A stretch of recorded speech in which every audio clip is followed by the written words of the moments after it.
This is day 2 of Gladiator lift project. I started it last night, but was not able to finish before it got too dark and it started raining. And since my garage isn't big enough for the Gladiator, I only did the rear. You can see the lift in the rear is very significant and obviously makes a huge difference. In the front, I've still got it disassembled, jack stands up, safety tires under there just in case. Obviously, if you're doing these kinds of projects, look into safety more than anything before you do these things, because obviously a vehicle will crush and kill you pretty quick and easy. This, just so you can kind of see what happens in the front here, this is the front shock, and this is the shock mount down here. You just disconnect the shock from the mount. And then this side, this one has, or the front of the vehicle has holes in the bottom of this. You can see right there. And that's how this mounts into it. So this will go around that. And then the little bolt right there at the bottom will hold it. They actually, when they sent this, they missed out some of the hardware. So I'm kind of a little sad about that. They should have better quality control, but you know, hey, whatever. But what this does is it relocates the point where the shock actually connects up 2 inches from where it was. And then you remove the springs, and you'll notice that the front axle is lowered down almost all the way to the ground relative to the vehicle. There's a huge gap here, but the spring is still pretty taut. And I have the other side pressed apart.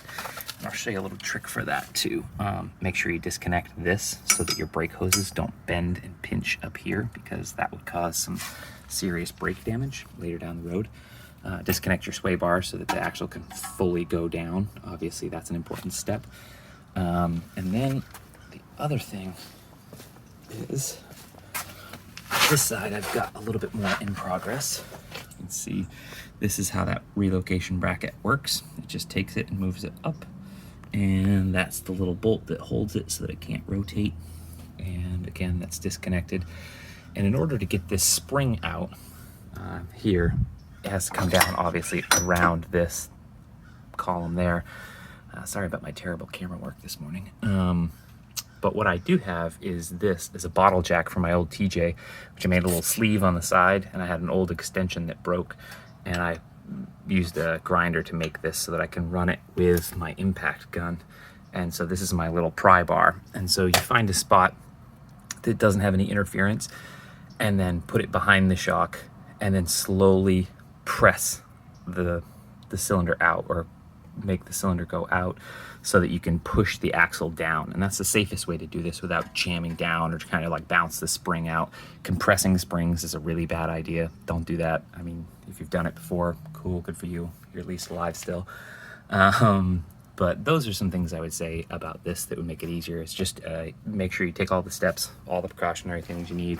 There are a lot of hand tools needed for this, so obviously if you don't have a really good collection of tools, I wouldn't take this project on unless you did. Some other things is the seats of the shocks, or the isolators at the top and the bottom. These are very directional specific. So this one here, when it slides down, has these 2 rubber nodes that come out of it that align it. That one didn't even go in the little hole, look at that. And the trick with this is once you put it on this, the new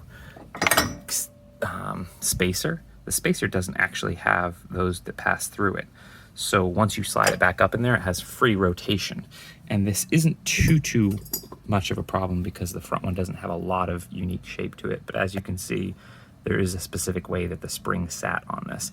So when this goes back up in and its pegs are toward the engine side, I believe is how it kind of goes in, then that part of the spring will want to be in the front, so that this uneven height at the top of the spring is compensated for by this isolator. And because this doesn't continue those pegs through the top, just be mindful of the direction it comes out, and then put it back in the same way, and then reinsert the spring.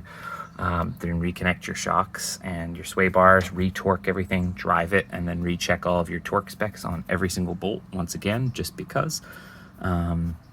That's the safest way to do it. But yeah, other than that, it's a pretty easy install. The rear seemed to be a little bit trickier. The rear end didn't want to go down as far as the front end does. The front end has a lot more clearance for drop, so it seems that this will go in a little bit easier. But I will do a review in probably a week. I'll have my wife drive it a little bit, and I'll drive it a little bit and kind of see how it handles and performs. But based on the fact that it maintains the original components of the Jeep suspension. It's only just moving them up 2 inches. It should be pretty much the same ride.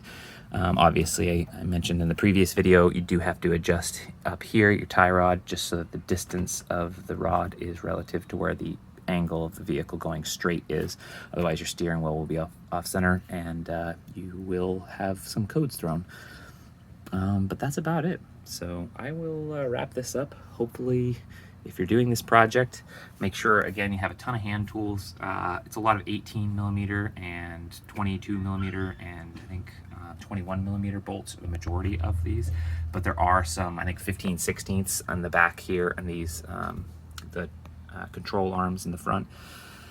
And an impact wrench makes light work out of this. And if you do have something like a bottle jack, great.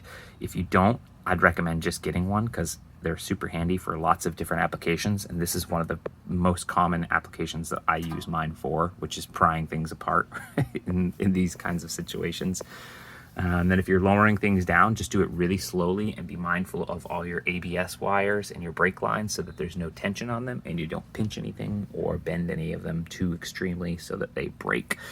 And also, I'm curious, I didn't know that the Gladiator Overland came with this front axle disconnect function. I thought that was only on the Rubicons. Let me know how you feel about those things. I know a lot of people have removed theirs and just gone solid straight through, and I'm sure it does something for gas mileage at highway speeds, but you know, we'll see.